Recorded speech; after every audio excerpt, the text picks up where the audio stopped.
Para el movimiento de mujeres y los movimientos feministas en América Latina y el Caribe, el trabajo de Alda Facio ha sido fundamental para pensar las relaciones de género en nuestros países y sobre todo desde el punto de vista del derecho. El día de hoy tenemos el gran gusto de tenerla con nosotras en Luchadoras, en una de las visitas que está realizando de manera informal como parte del grupo de trabajo sobre la cuestión de la discriminación contra las mujeres en la ley y en la práctica. Estamos en Luchadoras, comenzamos.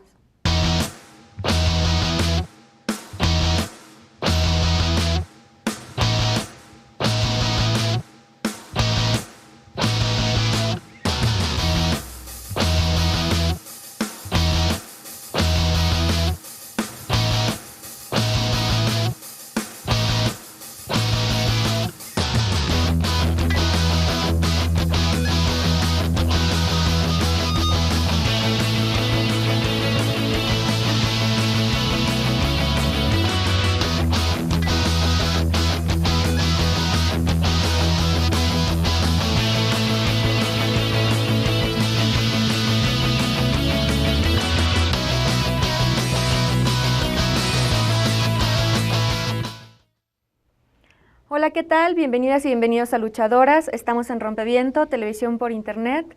Y el día de hoy tenemos el gran gusto de estar con Alda Facio. Bienvenida, Alda, ¿cómo estás? Gracias, Lulu, muy contenta de estar aquí con vos, con todos.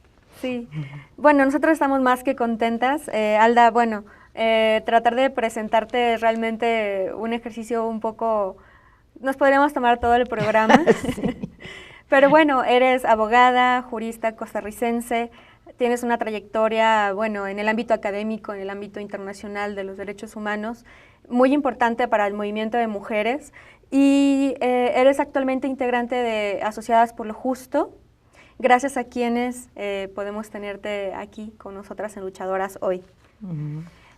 Quisiera platicar un poco, comenzar platicando contigo, pues siempre de aquel momento, pues tal vez inicial o fundacional en tu conciencia feminista, en alguna parte escribías que hace ya más de 40 años descubriste que vivías en una sociedad patriarcal y que el feminismo era una forma de transformarlo. ¿Nos puedes llevar un poquito para allá? Sí, bueno, hace tantísimos años, pero fue cuando todavía no existía ni el internet, ni los teléfonos Claro. inteligentes, y entonces hacíamos por mimeógrafo, todo eran así en el movimiento. Yo estaba viviendo en Estados Unidos en ese momento, en Nueva York, porque estaba estudiando allá y estaba muy involucrada en el movimiento contra la guerra de Vietnam, año 68, y descubrí unas paginitas mimeografiadas así que luego se convertiría en un libro muy famoso que se llama Sexual Politics, la política sexual de Kate Millett. Y eso, bueno, lo leí, Te revolucionó. me revolucionó y ya hablé con compañeras y empezamos un grupo de autoconciencia que se llamaba en aquella época para ir viendo cómo habíamos interiorizado el sexismo en nuestras vidas. Yo creo que así como esa referencia te revoluciona mentalmente, tus escritos a nosotras también nos llevan como a pensar sobre las desigualdades basadas en sexo que existen en nuestra sociedad. Y quisiera explorar un poco contigo la idea que tú has trabajado mucho en tus textos de cómo lo humano ha sido pensado a partir de la medida del hombre y no de los hombres y las mujeres y pues de las diversidades en realidad. Cierto, porque bueno, en el derecho, en esa época ni siquiera existía el derecho de los derechos humanos, ¿verdad? Era Claro. el derecho, apenas se estaban haciendo, apenas existía la Declaración Universal de los Derechos Humanos y se estaba redactando la Convención Internacional sobre la Eliminación de todas las formas de discriminación racial y los 2 pactos internacionales que yo no los conocía, ni sabía que existían los derechos humanos, pero sí el derecho, que ya yo feminista decidí estudiar derecho porque según yo con el derecho iba a poder lograr la justicia para las mujeres. Estudiando derecho me doy cuenta que el derecho es tan sexista como todas las otras normas sociales. ¿Y por qué? Porque el derecho primero es el compuesto de principios y leyes hechas por ¿quiénes? Por los hombres. Claro. Y el modelo de lo humano en ese momento es el hombre europeo, ¿verdad? Porque es a través de las leyes europeas que casi todas nuestras leyes fueron copiadas de los códigos europeos. Entonces el modelo que se usaba para cuáles necesidades había que con las leyes tenían que suplir era el hombre blanco, heterosexual, adinerado, que podía votar. Las mujeres consideradas sujetas de derechos, más bien éramos tuteladas por el derecho, éramos perennes menores de edad, y poco a poco el movimiento de mujeres ha ido ganando derechos, y en 1993 ganamos el gran derecho de ser mujeres, de ser humanas, quiero decir, porque fue en 1993 en la en la Conferencia Mundial de Derechos Humanos en Viena, que la conferencia declaró que los derechos de las mujeres eran derechos humanos. Y por eso yo siempre digo años después, que fue en ese momento que las mujeres logramos el estatus de humana en el derecho internacional de los derechos humanos. A pesar de que ya existían pues muchas convenciones y pactos internacionales que prohibían la discriminación y declaraban la igualdad entre hombres y mujeres, pero no se consideran derechos de las mujeres derechos humanos. O sea que las mujeres, en cuanto fuéramos exactas a los hombres, en las necesidades que tuviéramos idénticas a la de los hombres, sí nos reconocían esa humanidad. Pero en la parte en que somos diferentes a los hombres, entonces eso no era parte del derecho internacional de los derechos humanos, ni tampoco sujetas de derecho nacional, interno, local, etcétera. Tendemos a pensar en el derecho como un cuerpo estático, y creo que es tal vez una contradicción porque hablamos de reformas legislativas, pero no concebimos al derecho como, lo concebimos como una doctrina que se ha instalado y que es de la cual emana todo, y creo que no concebimos como una creación humana. Y en ese sentido no lo pensamos como neutral, como algo dado, cuando en realidad está reproduciendo estructuras de poder. ¿Qué te ha permitido el análisis feminista del derecho? ¿Qué ejemplos concretos podríamos platicar para poder evidenciar esto? Que el derecho en sí no es neutral, más allá, por ejemplo, de lo que acabamos de hablar ahora, del reconocimiento de los derechos humanos de las mujeres como derechos humanos, por ejemplo. O sea, hay muchísimos ejemplos. Por ejemplo, en todos nuestros países, en el Código Civil, que fue copiado del Código Civil español, que fue copiado del Código Civil napoleónico, por ejemplo, el marido tenía derecho a castigar a la esposa si consideraba que no había hecho sus labores, entiéndase, trabajo doméstico, si no lo había hecho de acuerdo a su gusto, a sus necesidades, etcétera. Y por eso no nos debe asombrar, porque hay en el imaginario popular hay esa creencia de que los hombres, el esposo, el padre tiene derecho a pegarle a la esposa, ¿no? O a la hija, porque son posesiones, no son sujetos, sino que son objetos del hombre varón. Y por ejemplo, todo el control del cuerpo de la mujer a través de que la mujer es la que pare, la que crea, la que reproduce en su cuerpo a la humanidad. Hay siempre existido un control del cuerpo de las mujeres, porque a través de controlar el cuerpo de las mujeres se controla la reproducción de la especie humana, y se controla pues a las mujeres también, que no decidan tener los hijos sin que sean hijos de un hombre, y para que sea propiedad de ese hombre. Y así lo decían muy claramente cuando empezó el derecho, desde el Código de Hammurabi, que es uno de los códigos más antiguos que tenemos como más completos. Se decía claramente que la mujer era una propiedad del hombre. Nunca una mujer podía ser sujeta a derechos. Cuando era niña era propiedad del padre, cuando era adolescente propiedad de su esposo, y cuando si moría y quedaba viuda, se moría su esposo y quedaba viuda, era propiedad de sus hijos varones. Entonces ahí también vemos que, que las mujeres no podíamos votar. Por ejemplo, éramos ciudadanas antes de poder votar, entonces era como una contradicción, Sí. porque éramos ciudadanas pero no podíamos votar, y después pudiendo votar no podíamos ser electas.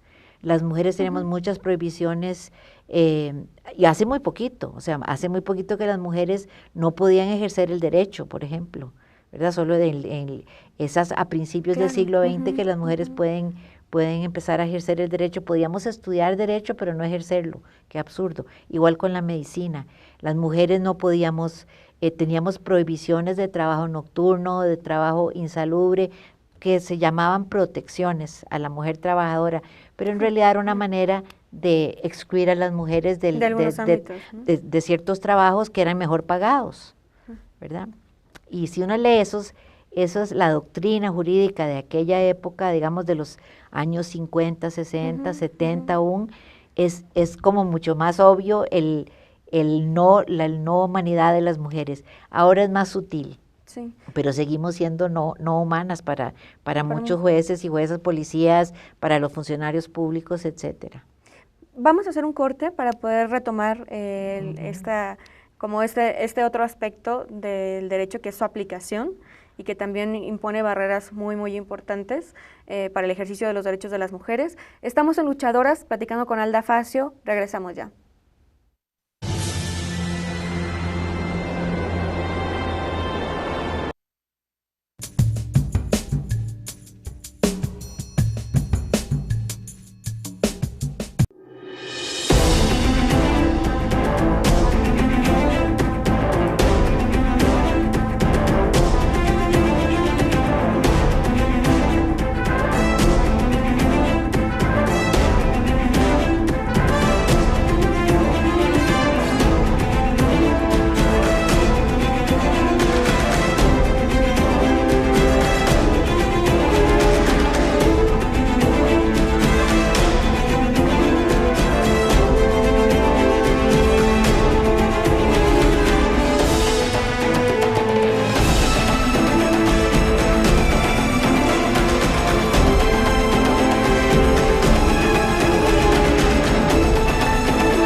Por alto que esté el cielo en el mundo,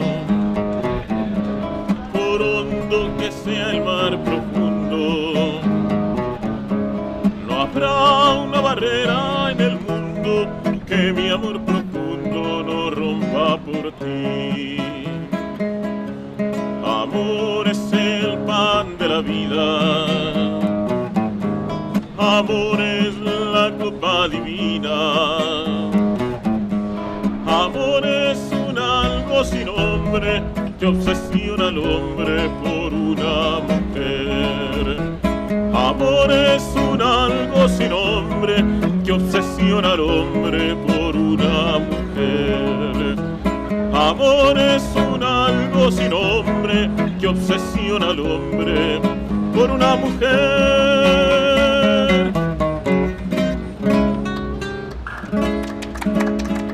Muchas gracias.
Estamos de regreso en Luchadoras, estamos platicando con Alda Facio. Y Alda, antes de llegar al ámbito de la aplicación de la ley, quisiera como que pudiéramos ahondar un poco más en su configuración, ¿no? ¿Cómo se ha configurado el derecho?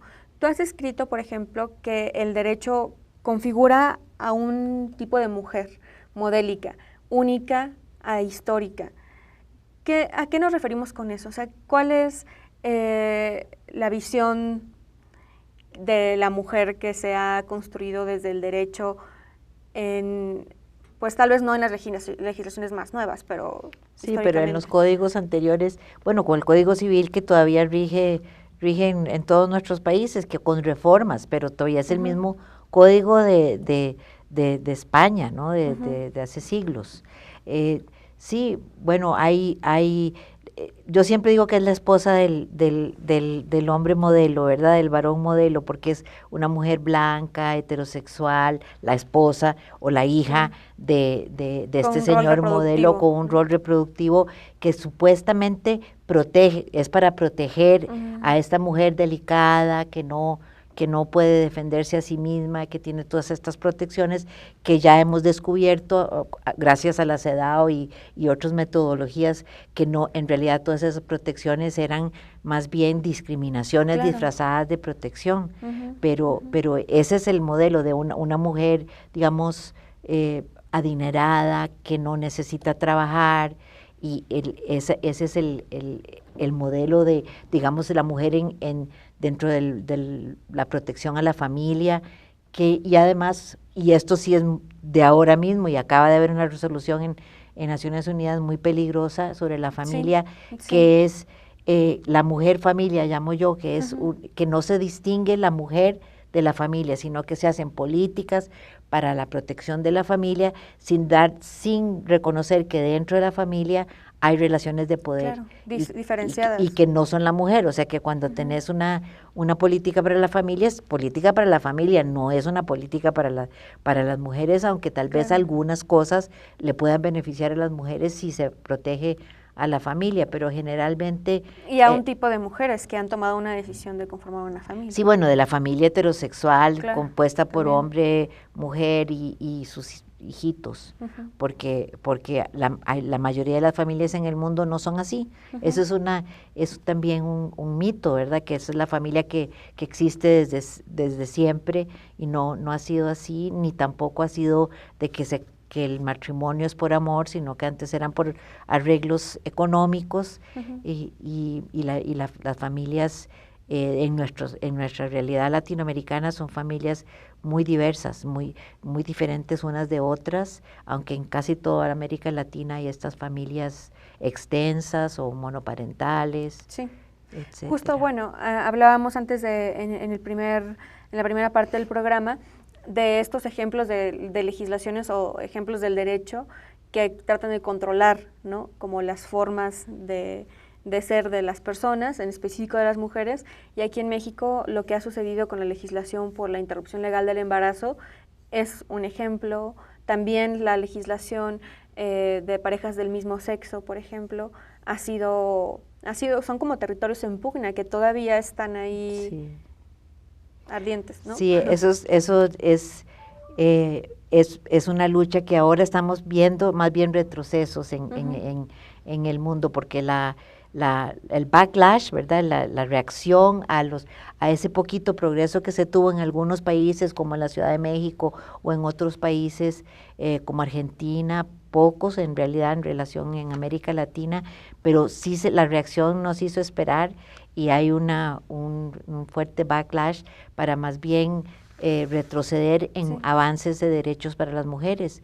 En muchos países de nuestra región se ha penalizado fuertemente el aborto, la interrupción del embarazo, y no se penaliza, por ejemplo, la violencia obstétrica. Entonces le hace uno dudar de que en realidad quieran proteger al producto por nacer, como le dicen en algunos, porque si no se protege la mujer que está embarazada, pues no se está protegiendo al producto por nacer. En ese sentido, por ejemplo, cuando pensamos de las reformas a las leyes, incluso en la elaboración de nuevos cuerpos pues sí, jurídicos, como en su momento fue la CEDAW o Belém do Pará. Es importante también reconocer, yo creo, que este ha sido un trabajo del movimiento de mujeres. Ay, sí, eso estaba pensando yo, porque ya me lo decís porque estaba haciendo todos estos logros, las derogaciones de leyes muy discriminatorias y leyes nuevas que han sido gracias a los movimientos de mujeres, no solo los de ahora, sino los de nuestras ancestras, por el derecho al voto, las sufragistas, que siempre se habla. Yo me acuerdo cuando yo estaba creciendo, que hace muchísimos años de eso, cuando era jovencita me decían que a las mujeres nos dieron el voto, el presidente tal nos dieron el voto, y no aparecía en ningún lado que hubo un movimiento muy fuerte que se llamaba feminista además, y que luchó por el voto por muchos años, en algunos países por décadas, ¿verdad? Y mujeres que fueron encarceladas, que fueron torturadas, que fueron ridiculizadas por pretender que las mujeres podían votar o por podían decidir políticamente cuál rumbo tenía su país. Eso no está, no lo enseñan en los colegios. Entonces es un movimiento que muy fuerte, muy grande, en todo el mundo se dio y está borrado de la historia. Por ejemplo, quisiera que habláramos un poco de la CEDAW, porque bueno, tú nos has dicho que eres una enamorada de la CEDAW, sí. Y creo que también la manera en que la CEDAW se conformó tiene que ver justo con esta idea que viene de un llamado de base de movimientos de mujeres alrededor del mundo. Y es un llamado alrededor del mundo porque se hace también, eso es otra cosa que hace siempre el patriarcado, de tratar de hacer parecer que siempre viene de afuera, que las ideas de igualdad, que las ideas de que las mujeres somos humanas vienen dadas por otros países del norte o de otros lados o de Marte, no sé qué, pero nunca es reconocer que los movimientos también se forman. Siempre que hay discriminación y hay explotación y dominación, la gente se rebela. Eso es, a través de la historia ha sido así. Siempre hay, los seres humanos tenemos una cuestión, yo diría hasta de la naturaleza humana, es rebelarse contra la injusticia. Y las mujeres nos hemos rebelado siempre, pero siempre nos han borrado de la historia. Entonces no conocemos nuestra propia historia, no conocemos que la CEDAW no fue una cosa que se hizo en Naciones Unidas, sino, pues sí se hizo en Naciones Unidas, pero por el clamor y por lobby que se hace constante de mujeres que estuvieron ahí haciendo cabildeo con los delegados, que en aquella época eran solo hombres en Naciones Unidas, y entonces hombres solidarios que entendieron la injusticia que se estaba haciendo contra las mujeres y lograron pues redactar las primeras versiones de la CEDAW, que son producto de otras versiones también, ¿verdad? De América Latina, por cierto, que fue uno de los primeros regiones del mundo donde se declaró formalmente la igualdad entre hombres y mujeres. ¿Cómo fue eso? ¿A través de qué? Pero las luchas desde la independencia, las luchas de independencia, las mujeres que estaban luchando por la independencia, pues no son tan brutas, ¿no? O sea, donde están luchando por los derechos, por tener más justicia social, por no estar bajo una monarquía, por no estar en una colonizados, pues también se dan cuenta que son parte de una colonización, que sus cuerpos están colonizados y también empiezan a demandar igualdad. Si están luchando junto a los hombres por una democracia, por una libertad, pues la quieren para ellas también, y eso también ha sido borrado, pero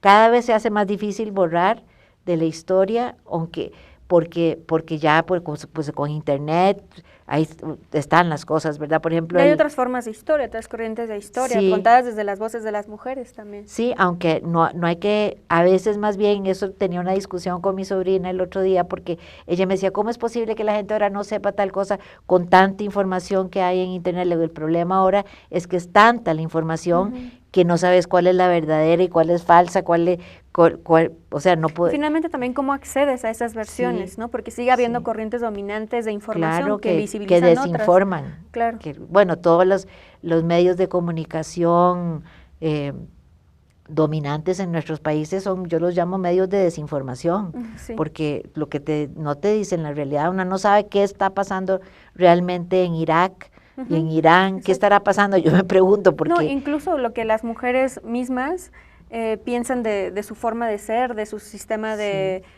¿Cuáles sus reivindicaciones, ¿no? Asignamos estereotípicamente por ver a una mujer con velo o algo, asociaciones ahí que no necesariamente reflejan lo que ellas creen, ¿no? Sí, y es bueno, ahí es bueno que tocas ese tema porque también es muy difícil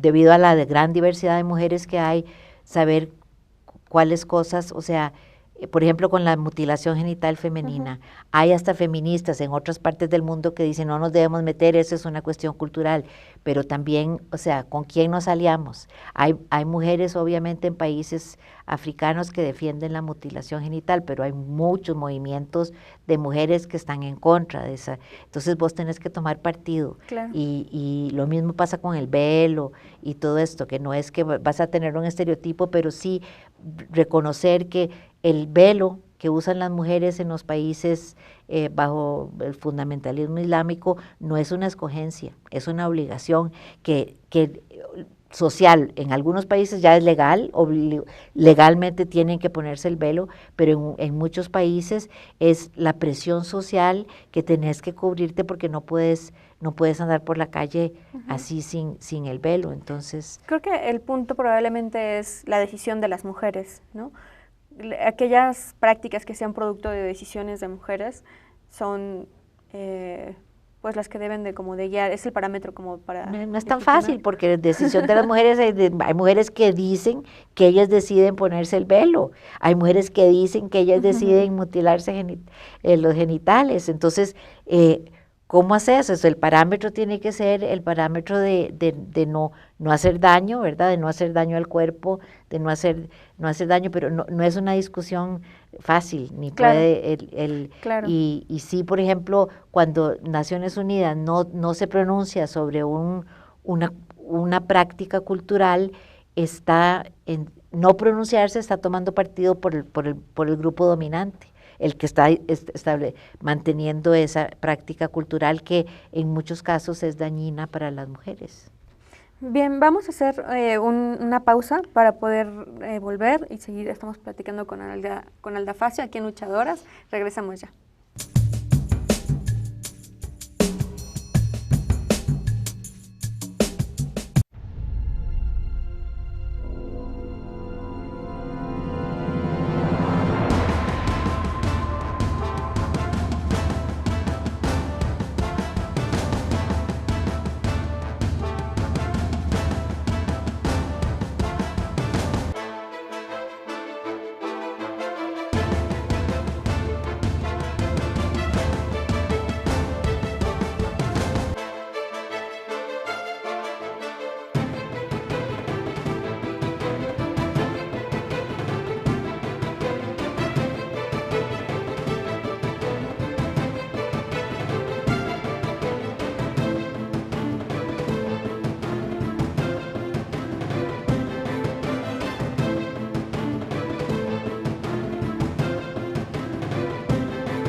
Estamos de regreso en Luchadoras. Hemos estado el día de hoy platicando con Alda Facio, que está con nosotros gracias a Asociadas por lo Justo, a JAS, a quienes mandamos un saludo. Sí, un gran saludo. Alda, hace unos años escribiste un libro que se llama Cuando el género suena, cambios trae, y en él proponías una aproximación que más bien tú decías que te habían estado pidiendo, como que estructuraras la metodología de análisis del derecho desde el feminismo. Y el primer paso que tú señalas a mí me parece esencial, porque lejos de ser algo académico, es algo muy personal, y es tomar conciencia de la subordinación del sexo femenino de forma personal, que creo que es finalmente un ejercicio que empieza por lo individual y que después se puede como teorizar o tener otros recursos, ¿no? Y a ese respecto, por ejemplo, que creo que ese es el reto más grande, ¿no? Que lograr como desactivar esos dispositivos culturales que nos han dicho que la desigualdad o la subordinación de las mujeres es normal, ¿no? Sí, y es que la subordinación de la mujer y la infravaloración de todo lo asociado con lo femenino, que ahí entran los niños y las niñas, todos los hombres que sean feminizados, ¿verdad? Es toda la infravaloración o la subvaloración de todos los seres que no son este hombre blanco dominante. Es muy difícil de cambiar esa mentalidad, porque así vemos hasta los dominados y las dominadas, ¿no? Así es como entendemos el mundo. Eso es lo que vemos, nos enseñaron a verlo así, cambiar ese que en inglés se llama mindset, y nunca he podido encontrar la palabra en español que te dice tan claro, ¿verdad? Como es forma de ver. La forma de ver y entender y sentir y todo, es todo lo que te afecta, cómo te relacionas con el mundo, que a veces es en cosas muy sutiles y a veces es muy obvio. Cuando es obvio es más fácil de cambiar, cuando es sutil, cuando es algo que ni siquiera te das cuenta de los valores que están por debajo de una actitud, entonces es muy difícil, y por eso ese primer paso tiene que ser, y es un paso inacabado, ¿verdad? Es todos los días, todos los años hay que ir dándose cuenta de prejuicios que una tiene, de formas de actuar, de reacciones emocionales, que a veces puede ser que una ya se haya eliminado el sexismo o el machismo de la forma de pensar, pero de la forma de reaccionar ante el dolor, ante lo que uno llama inmoralidad o injusticia o lo que sea, es difícil. Y creo que eso es lo que está fallando en el mundo entero con las capacitaciones a funcionarios y funcionarias, porque se ha tratado mucho de encontrar una fórmula como de checklist. Bueno, ya se enseñó esto, ya se hizo esto. Un módulo de 60 horas. Sí, de tanto eso, y no cambian, porque puede ser que ya, si les pones un caso que fue un ejemplo en el curso, ese caso puede ser que ya no lo van a juzgar o interpretar, o no van a usarlo de la misma manera, pero siempre hay nuevas maneras. Es tan difícil que entonces siempre vuelven a caer en esas discriminaciones, y aquí estoy hablando de hombres y mujeres, ¿verdad? Mujeres tan misóginas, que odio a lo femenino, como los hombres, no son más ni menos. Son tan misóginas porque vivimos en sociedades misóginas, ¿verdad? Donde sentimos que matar a una mujer pues no es tan terrible. Y es terrible tanto el hecho como la consideración. Has estado estos días escuchando a organizaciones feministas y de derechos de las mujeres aquí en México, y también has estado escuchando a autoridades. Y bueno, Alda, hay avances legislativos. Tenemos leyes de una vida libre de violencia, leyes por la igualdad, tenemos presupuestos etiquetados de género, hay políticas de Estado, hay políticas públicas en diferentes ámbitos, en diferentes sectores, pero parece que la sociedad civil está diciendo que las cosas no están cambiando. ¿Qué es lo que pasa? ¿Qué pasa que parece que todos los pasos de la receta los hemos estado cumpliendo, pero que el cambio simplemente no está siendo posible? para la magnitud de la realidad. Sí, bueno, que el problema es inmenso, ¿verdad? Porque va desde los asesinatos de mujeres hasta la educación sexista que se le da a niñas y niños, o no educación que se le da a los niños y las niñas desde el hogar, etcétera. Los medios de comunicación que son tan sexistas y reproducen tanto toda esta cultura misógina. Entonces, no es fácil, pero es esto que hablábamos, que no hay en realidad quienes tienen que implementar estas leyes buenas, que son muy buenas en México. Les falta algunas cositas, reformas pequeñas, pero son en general buenas. Quienes tienen que implementarlos no están de acuerdo con la ley para empezar, y no entienden la discriminación, no la han incorporado en su vida, en su cuerpo, en su entender, y entonces es muy difícil que puedan implementar esas leyes. Las políticas lo mismo, los funcionarios públicos y las funcionarias son muy sexistas y no entienden esas políticas y las hacen a medias o sin ganas. No hay y es algo que se está llamando ahora, la relatora sobre violencia llamó, y yo también lo he dicho varias veces, pues mientras no haya sanción a los funcionarios y funcionarias que hacen comentarios como el que nos contaba ayer una víctima de violencia doméstica, si no hay una sanción, pues por toda la maravilla de leyes no sirve si no hay una sanción a quienes siguen haciendo sentencias sexistas, aplicando las políticas públicas de manera misógina. Entonces tiene que haber una destitución del cargo, no nombrar a personas que me estaban contando ahora que para los tribunales de familia en Veracruz se está nombrando a un conocido agresor. Entonces, ¿cómo puede la ciudadanía creerle al sistema, a las instituciones que están en contra de la violencia, al mismo tiempo premian a un agresor con un puesto público muy importante en cuanto a las relaciones familiares? Y es que en realidad no se cree en las instituciones, no hay legitimidad en las instituciones, incluso, y eso está frenando, por ejemplo, la denuncia, que las mujeres asistan a las instancias que deberían procurar justicia en caso de que sean sobrevivientes de violencia. Sí. Simplemente no está pasando. No se cree en las instituciones, en poner la denuncia, ni menos en lo internacional, y eso también es algo que yo responsabilizo también a la sociedad civil, porque tiene que educar más o capacitar más a las mismas mujeres de que demanden, que exijan que estas instituciones funcionen, porque 1, 2, 3 no lo hacen, pero si todas las mujeres se unen, es la mitad de la población, se dan cuenta y exigen una manera distinta de gobierno, pues también eso cambiaría. Pero es que nuestros pueblos también son muy ignorantes de todo, de los derechos humanos, no conocen, creen que más bien son contrarios una vez me dijo una indígena en Guatemala, me dice, pero es que vienen los derechos humanos como si fueran unas personas que vienen y sacan a los hombres de la cárcel, ¿verdad? Entonces, como que no entienden que la protección de los derechos humanos sí es también para personas acusadas. Es algo que nosotras mismas tenemos en nosotros, ¿no? Sí.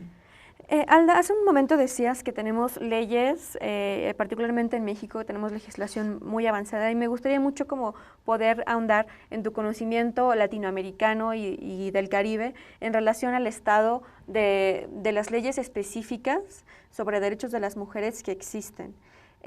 Y que nos puedas dar como un panorama de cómo crees que ha sido el avance legislativo en ese sentido a nivel latinoamericano, y cuál crees que pueda ser la relación de que existan estas leyes, que bueno, yo creo que hay una fuerte relación con, por ejemplo, la CEDAW o con Belém do Pará, con esos estándares internacionales que han servido como de paraguas. Sí, porque se han legislado leyes de violencia en casi todos los países de América Latina, si no todos, y leyes sobre igualdad, que es una cosa muy importante, porque sin la igualdad de nada servirían las leyes de violencia, ¿verdad? Si lo que causa la violencia no se asume también, pues entonces sería un problema, pero sí hay leyes de igualdad en casi todos los países. También lo que pasa es que hay mucha contradicción en que se mantienen leyes que son contrarias a esa nueva lógica de igualdad entre hombres y mujeres, y por otro lado están la ley de igualdad y la ley de acceso a la justicia, pero se mantienen leyes que dan un mensaje de que las mujeres son inferiores. Por ejemplo, en México, en muchos estados todavía la edad para casarse es para mujeres y hombres es distinta y muy baja para las mujeres, hasta de 14 años, creo que hay algunos estados. Eso, ¿qué es lo que está diciendo? El mensaje que dan esas leyes es, las mujeres solo sirven para estar casadas, ¿no? Entonces entre más jóvenes mejor. Es un mensaje que por un lado le estás diciendo con una ley, somos iguales, hombres y mujeres, y por otro lado no somos negando la iguales. autonomía, ¿no? Y lo mismo con la ley de violencia, o sea, si se permite que los medios de comunicación proyecten imágenes de mujer tan degradantes como he visto aquí en algunos periódicos de aquí de México, pues el mensaje que se está dando es, las mujeres son objetos sexuales, se puede hacer con ellas lo que quiera, etcétera. Lo mismo el mensaje de la impunidad, ¿verdad? Claro. Por violencia contra las mujeres, el mensaje es, sí, ponemos esta ley, pero no la vamos a aplicar. Y entonces... La clave es la aplicación. Sí, y bueno, y ponerle recursos, porque a veces hay leyes muy buenas, pero sin recursos. O sea, ¿cómo vas a hacer una alerta de género o una orden de protección si no hay recursos para la policía o para quienes tengan que hacer la investigación? Si no, la investigación cuesta dinero, no puede hacerse una investigación sobre la nada. Y eso, si el Estado no pone recursos para estas leyes que se forman, pues el mensaje que está diciendo no es importante. Y no solo recursos económicos, sino también... Humanos, sí. Exacto. Sí. Que existan protocolos, que exista claridad en cómo se debe de implementar, porque es algo que ha pasado con órdenes de protección en México. Hay jueces y juezas que consideran no tener competencia o que no saben cómo se puede proceder, porque no hay en realidad un marco claro de cómo deberían funcionar, ¿no? Sí, pero yo pienso que cambiándole la mentalidad de esos jueces sería más efectivo que teniendo todos los protocolos del mundo, porque cuando un juez quiere verdaderamente proteger a alguien, encuentra la forma. Está la Constitución política, que es la maravilla, y con eso puede interpretar cualquier ley secundaria de manera de proteger a las personas. Es porque no tiene esa conciencia de que su función es proteger a la ciudadanía. Y que las mujeres somos parte de esa ciudadanía. Claro. Bien, vamos a hacer un corte, regresamos en Luchadoras en breve, estamos con Alda Facio.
Estamos de regreso en Luchadoras y bueno, estamos ya en la recta final platicando con Alda Facio, podríamos tener otros 3 programas. Pero bueno, quisiera que habláramos un poco de la CEDAW en el sentido de que ya platicábamos de la CEDAW y de su importancia en relación a otras leyes en América Latina, por ejemplo. Pero tú has seguido al comité de la CEDAW muy de cerca desde que se constituyó. ¿Y nos puedes platicar un poco acerca de cómo has visto su cambio, su transformación en estos años?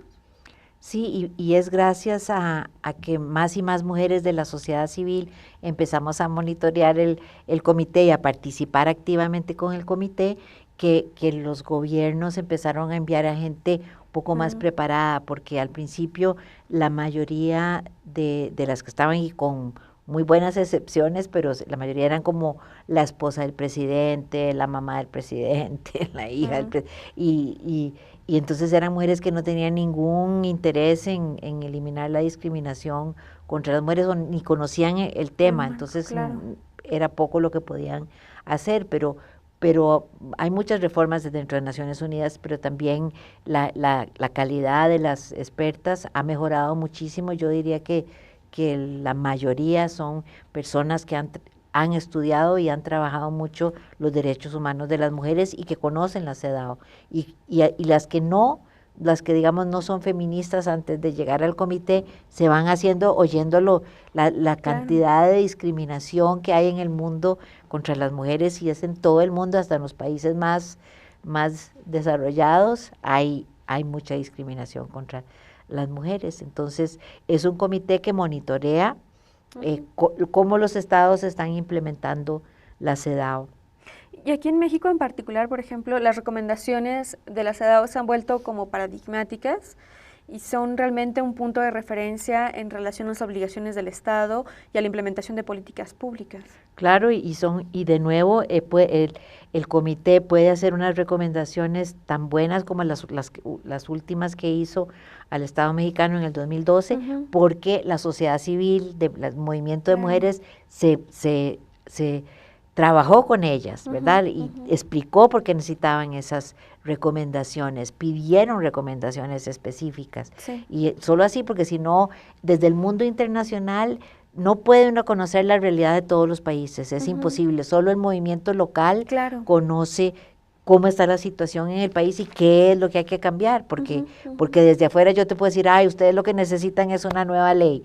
No, porque eso no es lo que se necesita. La gente de aquí es la que sabe qué es lo que se necesita, y eso, las recomendaciones, una vez la diferencia de las recomendaciones que hace el comité cuando hubo una participación activa del movimiento de mujeres del país a cuando no fue nadie, que entonces son unas recomendaciones muy abstractas. Y de hecho, el último informe de México se caracterizó por tener una gran afluencia de informes, ¿no? Sí, que no le hace mucha gracia al comité, pero yo pienso que es bueno, porque hace que las mujeres se apropien de la convención, para hacer el informe tienen que leerla, la conocen, empiezan a ver que se puede interpretar de muchas maneras para incluir a todo tipo de mujeres, que no hay una mujer ahí, pues se dice contra la discriminación contra la mujer en singular, porque es una ficción jurídica, ¿no? Que en realidad representa a todas las mujeres. No hay una mujer, no es la mujer esposa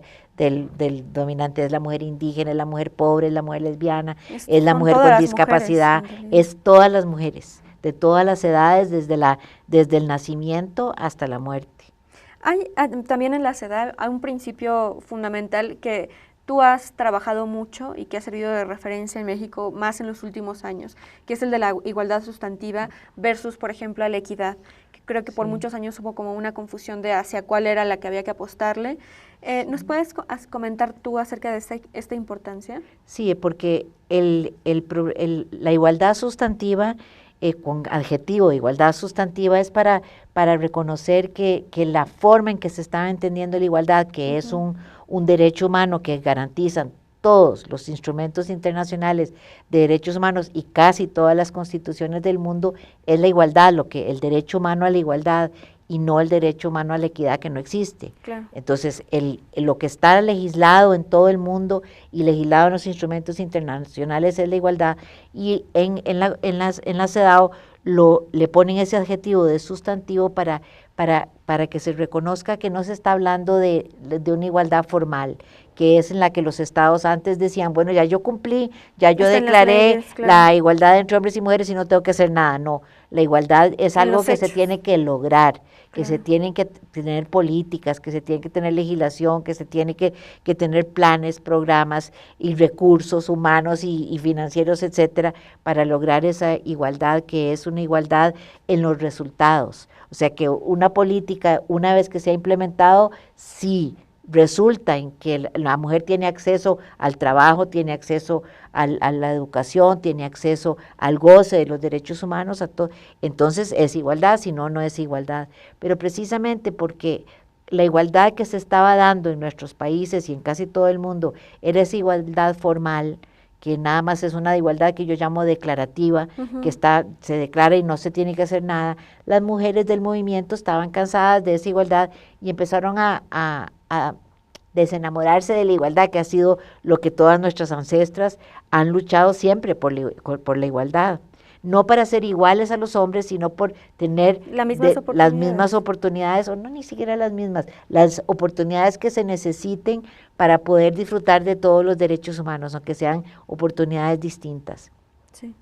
Y fue en el camino hacia Beijing, cuando la conferencia mundial, la cuarta conferencia mundial de derechos humanos, que había tanta discusión en que si se usaba igualdad o no se usaba igualdad, no, la equidad no había aparecido todavía, pero estaban ahí, tenían entre corchetas la palabra, cada vez que aparecía la palabra igualdad en el documento estaba entre corchetes, y entonces el Vaticano propuso que se dijera equidad en lugar de igualdad, y la mayoría de nuestros estados latinoamericanos felices dijeron que sí, votaron a favor los africanos, votaron en contra los países más del norte, etcétera, pero sí, y yo siempre les cuento una anécdota, pero que es para mí clara, en que el embajador de Sudán explicó por qué votaba a favor de equidad y dijo, porque la equidad no exige que eliminemos la discriminación, la equidad es justicia.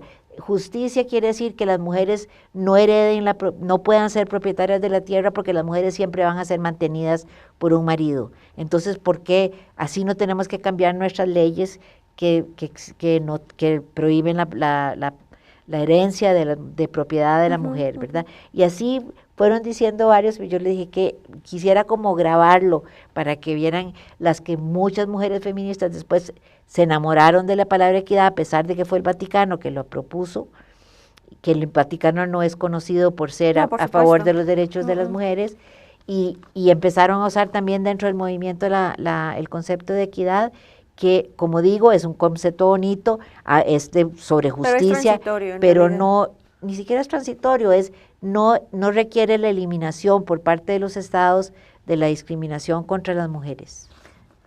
Bien, hemos llegado al final del programa. Ya nos quedó en el tintero hablar de los procedimientos especiales, sí, especialmente ahora que estás tú conformando parte del grupo de trabajo. Pero, ¿te parece si en otra visita a México regresas? Sí, claro, y hablamos de todo lo que nos quedó por fuera, sí. Ok, me parece muy bien. Muy bien. Eres bienvenida aquí en Luchadoras. Bueno, gracias, muy contenta de estar aquí. Alda, ¿te parece si hacemos un juego de palabras rápido antes de irnos? Sí, bueno, vamos a ver cómo nos va, ¿sí? Cómo me va a mí. ¿Qué piensas cuando digo ley? Ay, qué difícil. Un instrumento que puede ser utilizado para dominar como para lograr la igualdad. Cuando digo igualdad. Igualdad es el goce de todos los derechos humanos. Mujeres. La mitad de la humanidad. CEDAW. La convención que más me gusta a mí. Alda, bueno, hago un juego de palabras muy cortito porque quiero que nos digas qué es lo que más disfrutas de trabajar desde el derecho y los derechos humanos de las mujeres, y en particular con la CEDAW. lo que más disfruto es ese trabajar con las mujeres activistas, y porque desde hace años estoy trabajando como mentora para las mujeres que van a presentar sus informes sombra a la CEDAW. Es maravilloso conocer a mujeres activistas de todo el mundo, ver que que nuestra lucha es tan parecida a pesar de que tengamos tantas diferencias. Sí. Es la unidad en la diversidad. Eso me encanta y me ha fortalecido mucho en mi activismo. Pues muchas gracias por estar con nosotras, gracias por esta conversación. Nada, pues no me queda más que despedir el programa. Eres bienvenida para dar una segunda Lulú. parte. Sí. Sí, vamos a seguir con Alda, seguimos en Luchadoras, quédense en Rompeviento, quedan una línea de programación más adelante. Nos vemos el próximo miércoles, hasta luego.